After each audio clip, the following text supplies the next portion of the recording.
Now I will go and discuss with Chief Secretary. Tomorrow I will call for assembly session and other procedures will follow. And I have got confidence we are going to get full majority and we will prove the majority. A historic interim order. The order is historic because the court has directed a confidence motion within less than 36 hours.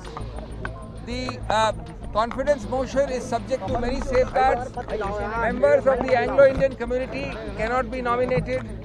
Mr. Yediyurappa conceded through his counsel that he cannot have any major policy decisions taken. Security was provided. A pro tem speaker, not a regular speaker, will conduct. He will swear in everybody before 4 o'clock and all will assemble and have the vote of confidence at 4 o'clock.